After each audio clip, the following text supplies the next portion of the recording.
아멘. 오늘 주일 예배에 처음 오신 분이 계세요. 사실 성탄절 예배 때 함께 예배 드리셨었는데 행복타운에 새로 이사 오셨습니다. 우리 최기문 장로님 잠깐 일어나 주시죠. 네, 우리 환영의 박수 드리겠습니다. 환영합니다. 축복합니다. 네, 잠깐 제가 기도하겠습니다. 사랑과 은혜의 주님, 감사와 찬송을 드립니다. 우리 행복타운에 새로 이사 오셨고 또 우리 교회 주일 예배에 또 처음 나오셨습니다. 우리 최기문 장로님 앞으로 행복타운에서 또 우리 교회에서 신앙생활 감당하실 텐데 하나님의 축복과 형통으로 함께하여 주시고 시냇가에 옮겨 심은 나무와 같이 뿌리를 잘 내리고 하나님의 은혜와 축복 가운데 형통과 하나님의 복락 가운데 신앙생활 잘 감당하실 수 있도록 인도하여 주옵소서. 육체적인 강건함도 더하여 주시고 하나님이 늘 삶에서 동행하여 주심으로 말미암아 하나님의 축복을 삶에서 증거하는 귀한 축복의 통로로 살아가실 수 있도록 인도하여 주옵소서. 감사와 찬송을 드리며 예수님의 이름으로 기도합니다. 아멘. 감사합니다. 오늘 미가서 말씀인데요. 제목은 여호와의 영이 함께하는 자입니다. 미가서 1장부터 말씀을 쭉 보면요. 계속 강조되는 말씀이 있어요. 어떤 말씀이냐면 너희는 들으라. 너희는 자세히 들으라. 너희는 들을지어다. 계속해서 미가서 말씀에 강조가 됩니다. 분명한 건 하나님은 말씀하시는 하나님이세요. 하나님 우리에게 언제든지 말씀을 하십니다. 그런데 그 말씀을 듣지 못하면서 살아갈 때가 너무나도 많이 있다는 거죠. 하나님은 지속적으로 말씀하세요. 하나님은 계속 우리의 문을 두드리십니다. 우리의 마음을 두드리시면서 우리의 마음에 말씀을 하시는 분이십니다. 그런데 1년 동안 며칠이나 하나님의 음성을 들으며 사셨습니까? 하나님의 말씀을 얼마나 정확하고 명확하게 들으며 살아가셨습니까? 분명한 건 하나님은 언제나 우리에게 우리의 마음을 두드리시면서 말씀을 하시는 분이라는 거죠.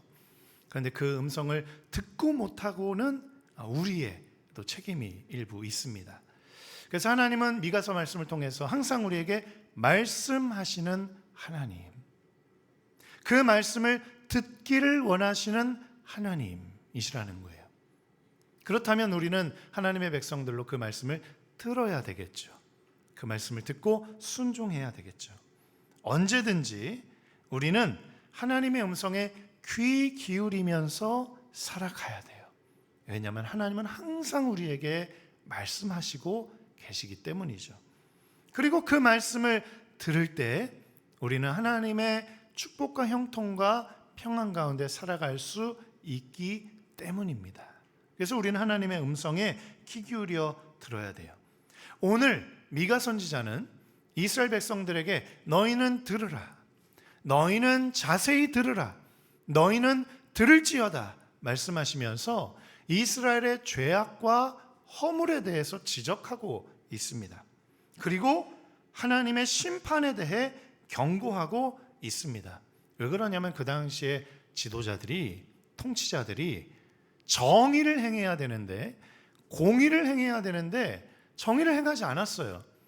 오히려 약한 자들을 핍박하고 수탈하고 빼앗는 그런 삶을 살아갔습니다. 그래서 지도자들을 향해 하나님께서 너희는 들으라. 너희가 정의를 행하지 아니하고 공의를 행하지 아니하니 하나님이 너희를 심판하실 것이다라고 말씀을 하고 있습니다. 하나님은 선을 미워하고 악을 즐거워하는 자들을 향해서 심판하시겠다라고 말씀을 하시는 거예요. 4절 말씀 한번 볼까요? 함께 읽어보겠습니다. 시작.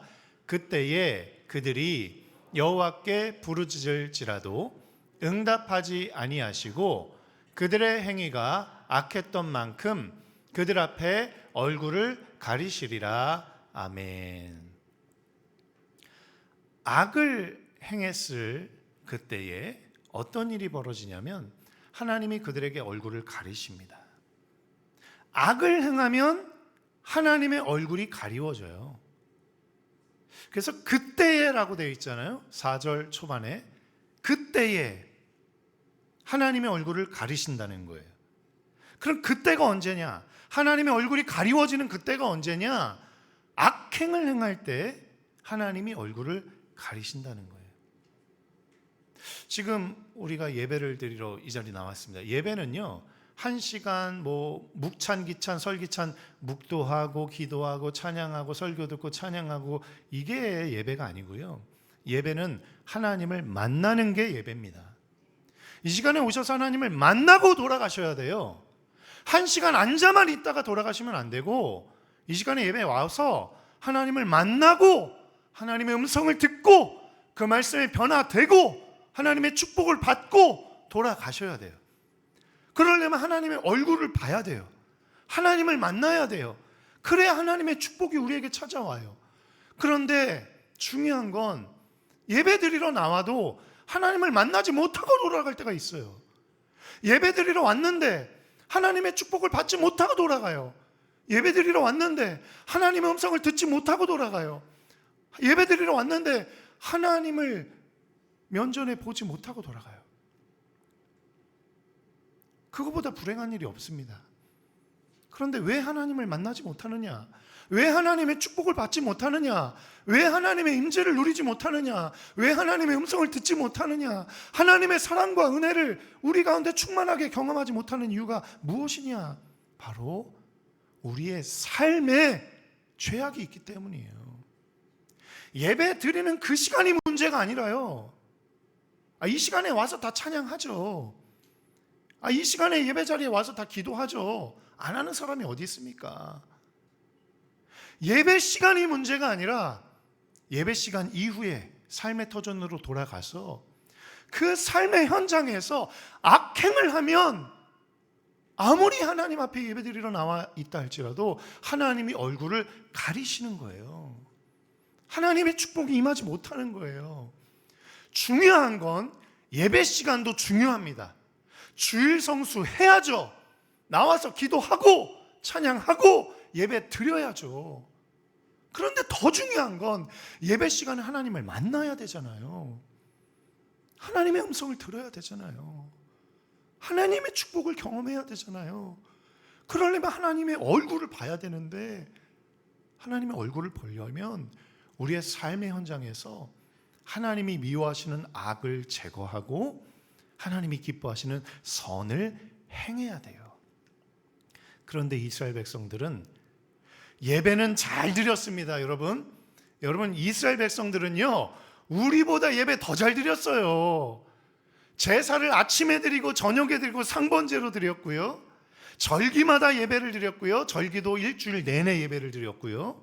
하나님 앞에 그렇게 모이기를 힘썼던 자들이에요. 우리보다 제사 드리는 것, 헌금 드리는 것, 예물 드리는 것, 절기 드리는 것, 이런 거 따져보면 우리는 이스라엘 백성들의 발끝도 못 따라갑니다. 그런데도 불구하고, 그렇게 열심히 예배를 드렸는데도 불구하고 하나님께서 뭐라고 말씀하세요?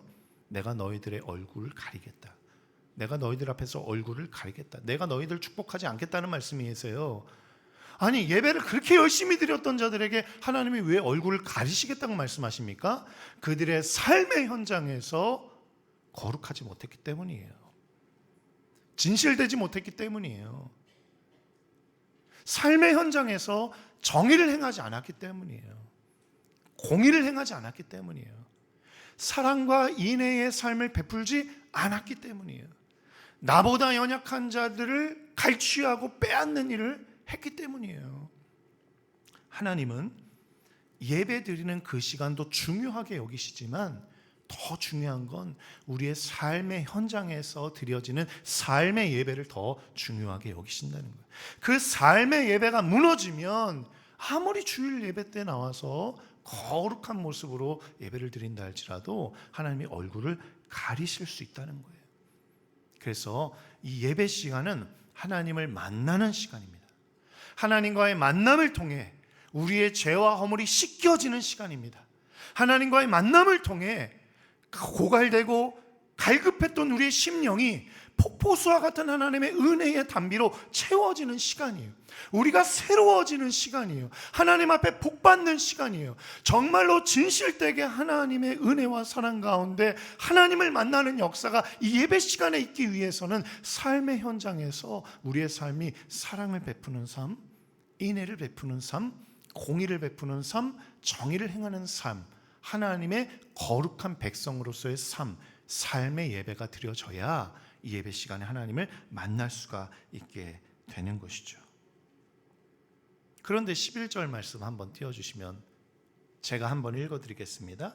그들의 우두머리들은 뇌물을 위하여 재판하며 그들의 제사장들은 삭슬 위하여 교훈하며 그들의 선지자들은 돈을 위하여 점을 치면서도 여호와를 의뢰하여 이르기를 여호와께서 우리 중에 계시지 아니하냐 재앙이 우리에게 임하지 아니하리라 하는도다. B절 말씀 그대로 띄워주시고, 이 통치자들이요, 지도자들이요, 삶에서는 공의를 행하지 않아요. 정의를 행하지 않아요. 약한 자들을 빼앗고 수탈하고 약탈해요. 제사장들과 선지자들도 하나님의 음성을 듣고 말하는 것이 아니라 돈을 받기 위해서 백성들이 듣기 좋아하는 말만 해요. 그러면서 뭐라고 얘기해요? 나는 여호와를 의뢰하는 자입니다. 이렇게 얘기하고 있어요. 여호와께서 나와 함께 계십니다. 이렇게 얘기하고 있어요. 그렇기 때문에 재앙은 우리에게 상관없는 일입니다. 이렇게 얘기하고 있어요.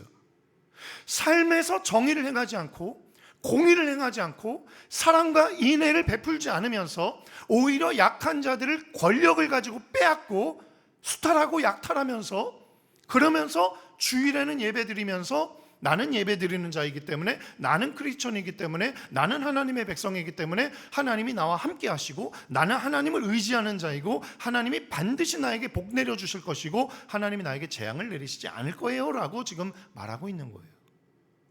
그런데 미가는 뭐라고 말씀하죠? 그게 아니라고 얘기하는 거예요. 너희들이 제사를 드릴지언정 하나님이 원하시고 기뻐하시는 삶의 예배가 제대로 드려지지 않을 때 하나님은 너희와 함께 하시지도 않고 너희에게 복 내려주시지도 않는다라고 미가서는 말씀하고 있는 거예요. 제사를 드려야죠. 예배를 드려야죠. 그러나 더 중요한 것은 삶에서 거룩한 삶을 드려야 되는 거예요. 진실된 삶으로 살아가야 되는 거예요. 공의와 정의를 행하고 사랑과 인애의 삶을 베풀어야지 하나님이 예배도 받으시고 삶도 받으시고 하나님의 얼굴을 보이시고 우리에게 임하시고 하나님의 축복도 내려주시고 재앙도 가로막아 주시는 것이지, 삶의 예배 따로 주일 예배 따로 전혀 상관없이 살아간다면 그 삶을 하나님이 기뻐하시지 않는다는 것이죠. 그래서 미가서는 분명하게 말합니다. 너희들의 삶이 거룩해야 된다. 너희들의 삶에서 주님과 동행해야 된다. 너희들의 삶 속에서 하나님의 말씀을 순종해야 된다. 그 말씀을 살아갈 때 하나님이 예배 현장 나왔을 때도 하나님의 얼굴을 보여주시고 축복하시고 임하신다. 이것을 지금 미가서가 말씀하고 있는 것입니다. 12절 말씀 볼까요? 이들이 이렇게까지 재앙 우리와 상관없어요. 하나님이 우리와 함께 하십니다. 나 하나님을 의지하는 백성입니다라고 백날 입으로 얘기해봤자 하나님 그들에게 뭐라고 말씀하시냐면 12절입니다. 이러므로 너희로 말미암아 시온을 갈아엎은 밭이 되고 예루살렘은 무더기가 되고 성전산은 수풀의 높은 곳이 되리라. 황무한 땅으로 너희들을 저주하겠다는 하나님의 말씀이에요. 예배 아무리 잘 드리고 예배 시간에 거룩하게 앉아있고 예물을 드린다 할지라도 삶의 예배가 거룩하게 드려지지 못하면 하나님 그들의 땅을 황폐하게 하리라는 저주의 말씀이 임한다는 거예요. 그들이 백날 나는 하나님의 자녀입니다. 나는 하나님을 의지하는 자입니다. 하나님 나에게 복 주실 것입니다. 하나님 나와 함께 하십니다. 하나님 재앙을 멈추어 주실 것입니다 라고 백날 얘기해봤자 삶이 제대로 드려지지 않으면 하나님 그들에게 재앙을 내리신다는 거예요. 그런데 8절 말씀 볼까요? 이 지도자들과는 다르게 이스라엘 황폐한 백성들과는 다르게 미가는 이런 삶을 살았습니다. 우리 함께 읽어보겠습니다. 시작. 오직 나는 여호와의 영으로 말미암아 능력과 정의와 용기로 충만해져서 야곱의 허물과 이스라엘의 죄를 그들에게 보이리라. 아멘.